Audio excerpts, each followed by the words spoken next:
Tensions blaze in the skies above Tehran as the Israel-Iran confrontation stretches into its sixth day. Israeli warplanes continue pounding Iran's military and nuclear facilities, while Iranian missile responses disintegrate mid-air. The United States remains deeply engaged, supplying Israel with radar systems, interceptor tech, and crucial intel, its silent presence inching closer to direct involvement. Could America's next move tip the balance toward a global conflict? Let's dive into the facts and Navy intelligence. Israel unleashed Operation Rising Lion, deploying over 450 fighter jets in a full-scale mission. This wasn't just a display or a deterrent. It was a full-force assault aimed squarely at Iran's nuclear capabilities and military backbone. After years of proxy skirmishes and covert confrontations, Israel has stepped forward publicly, determined to prevent Iran from obtaining nuclear arms. With assistance from U.S. intelligence, Israel meticulously selected strategic targets to inflict maximum disruption. The offensive began with coordinated aerial strikes across Iranian territory. Warplanes hit fuel depots, command hubs, drone operation bases, and nuclear development facilities in Tehran, Natanz, and Isfahan. Satellite imagery published by The Guardian confirmed the extensive precision damage. These locations weren't random. They were essential for uranium enrichment, military mobilization, and missile launches. By neutralizing them, Israel aimed to paralyze Iran's core capabilities swiftly. Within mere hours, Israel eliminated several high-ranking Iranian figures, over 20 senior military leaders, including the head of Iran's missile division, drone command, and intelligence director. Additionally, 9 nuclear scientists critical to Iran's weapons development were also killed. This wasn't just an infrastructure takedown, it was a decapitation strike, targeting the architects of Iran's nuclear ambition, leaving its leadership disoriented and weakened. Israel utilized its most advanced aircraft, F-35 Adder, F-15I, and F-16I jets, equipped with stealth features and enhanced by U.S.-driven tech upgrades. These fighters flew deep into Iranian territory without refueling, catching analysts by surprise. Their payload included precision-guided bombs like the GBU-39 and GBU-53/B, engineered to penetrate fortified bunkers. With satellite-based guidance, these bombs struck concealed stockpiles of nuclear material and missile components.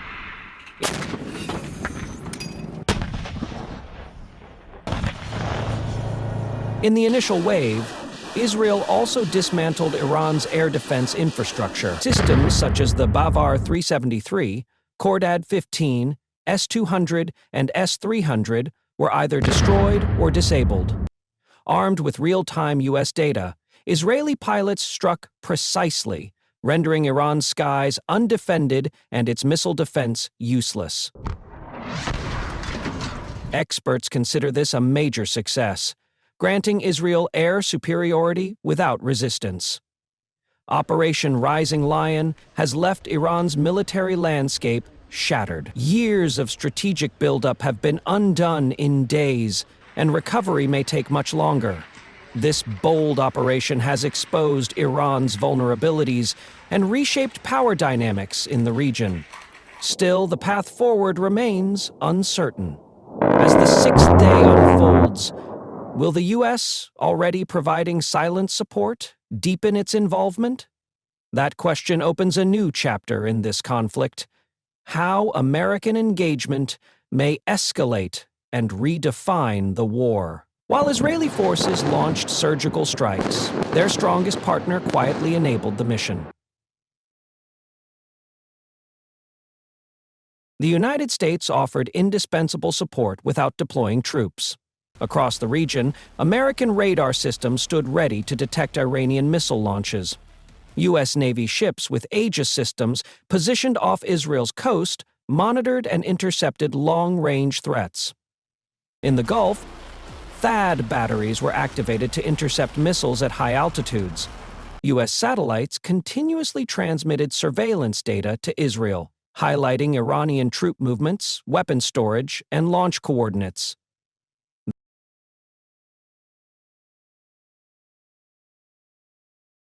This constant feed sharpened Israel's attack strategy. Iran retaliated fiercely with Operation True Promise 3, unleashing over 200 ballistic missiles and 150 drones toward Israel. The barrage was intense, yet it failed. Israeli defense systems intercepted 95% of the incoming threats. The Iron Dome shielded cities from short-range attacks. David's sling countered mid-range missiles, and Arrow systems neutralized threats at higher altitudes. U.S. defenses also kicked in. THAAD and Aegis units intercepted Iran's heaviest rockets before they reached land. Still, a few missiles got through. In Tel Aviv and Haifa, rocket strikes caused civilian deaths, 3 lives lost and dozens wounded as homes were hit. The damage was minor relative to the scale of Iran's assault, but it proved the defense wasn't impenetrable. Meanwhile, Iran's own situation deteriorated further. Its strategic assets and command structure severely crippled by Israeli airstrikes. To push back effectively, Iran needed fuel stations, mobile missile units, and command hubs, but all were taken out. With missile launch pads destroyed and key coordination centers obliterated, Iran lost its ability to launch major offensives. Its leadership was thrown into disarray, unable to act as their strategic infrastructure collapsed. The destruction significantly reduced Iran's capability to continue the conflict. With Iran's defenses shattered, Israel dominated the skies. Its fighter jets now operated freely, striking targets deep within Iranian territory at will. But this aerial advantage wasn't just about advanced aircraft or precision weapons. It stemmed from an unbreakable alliance with the U.S., grounded in constant intel sharing and unified planning. Together, they tilted the battlefield decisively in Israel's direction, reshaping the course of this shift. Israel's air dominance and Iran's defensive collapse signals a critical turning point. What comes next could further redefine the region's balance of power. Israel's recent bombing campaign dealt a heavy blow to Iran's nuclear development. According to the Rand Corporation, this damage may have set Iran's atomic aspirations back by 3 to 7 years. Beyond physical devastation, Iran lost one of its most vital assets: its scientific minds. The engineers and nuclear experts with years of accumulated knowledge were killed. While labs can be rebuilt, replacing that kind of human expertise takes far longer. This wasn't a rushed or impulsive mission. For more than a decade, Israel's Mossad and military intelligence closely monitored Iran's progress. They tracked key individuals, scientists, officers, technicians, and mapped every crucial element of the nuclear operation. With deep support from U.S. intelligence, Israel assembled a precise profile of Iran's entire nuclear framework. That patience and effort paid off. When Israel struck, it struck with accuracy, hitting the most critical points to stall any fast recovery. They didn't just bomb infrastructure. Israel aimed for the architects of Iran's nuclear future. The experts who understood uranium enrichment and warhead assembly were eliminated. These personnel losses dealt a harsher blow than any destroyed facility. Iran is now facing a knowledge void that may take decades to refill. The strategy was deliberate, targeting the brains behind the operation. In doing so, Israel didn't just slow Iran down, it froze its momentum. Tehran's nuclear aspirations are in limbo, and beyond military success, the strikes sent a powerful signal to the region. Israel will act decisively against any threat to its security. These precision operations proved Israel's resolve and capability. The United States backed its ally, not with boots on the ground, but with tools and intel. That alliance turned the warning into a serious deterrent. The message was clear. Violating Israel's red lines carries grave consequences. Yet, Iran is not out of options. It still has proxy forces like Hezbollah and digital warfare capabilities. These tools can keep Iran involved in the conflict, but they don't carry the same weight as nuclear leverage. Israel has stripped Iran of its most threatening advantage.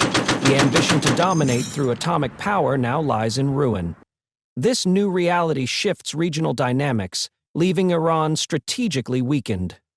But the crisis isn't over. The U.S. now faces a defining moment. It has supported Israel with defensive systems and surveillance, but calls for more direct action are growing loud. President Trump hasn't dismissed the possibility of military involvement. Israel's prime minister and a key U.S. senator are urging strikes on what remains of Iran's nuclear infrastructure. This decision could alter the region dramatically. If American forces deploy to Qatar, the UAE, or Saudi Arabia, Iran may perceive it as provocation. In response, Tehran could unleash its network of proxy groups. Groups like Hezbollah could still act on Iran's behalf, or Tehran might attempt to block the Strait of Hormuz, sending global oil prices soaring beyond $100.00 a barrel and putting financial pressure on drivers and businesses everywhere. The U.S. could also consider deploying bombers to directly strike Iranian nuclear facilities, such as Fordo, using high-impact ordnance. This move might shut down Iran's atomic ambitions completely, but it carries the risk of Iranian retaliation against American bases or key partners like Saudi Arabia. In a worst-case scenario, nations like Russia and China could lend support to Iran, escalating the situation into a wider international conflict. On the other hand, the United States could opt for increased sanctions and renewed diplomatic outreach. Many global leaders are encouraging this path, hoping successful talks will ease tensions. If Iran cooperates, peace could follow. But if diplomacy fails, drone warfare and cyber attacks may continue to destabilize the region. Each option stretches beyond regional boundaries. American fuel prices could jump by 10 to 25 cents per gallon. Rising transport costs might hinder global trade, impacting economies worldwide. The clock is ticking. The United Nations, along with nations like Qatar and Oman, must act quickly to mediate and prevent a deepening crisis. Operation Rising Lion, Israel's bold air campaign, has inflicted severe damage on Iran's nuclear and military networks. More than 450 aircraft targeted critical infrastructure, disrupting Tehran's ability to pursue nuclear weapons. The deaths of high-level generals and seasoned scientists have left Iran in disarray. This success wasn't achieved alone. America's radar systems, missile defenses, and real-time intelligence were instrumental. Yet the United States is now at a crossroads. Its upcoming decisions could redefine the entire Middle East. If the U.S. sends ground troops or launches direct strikes on Iran's remaining nuclear assets, it risks sparking a larger war. Iran could retaliate through militias or obstruct essential oil routes, causing fuel prices to spike and destabilizing markets globally.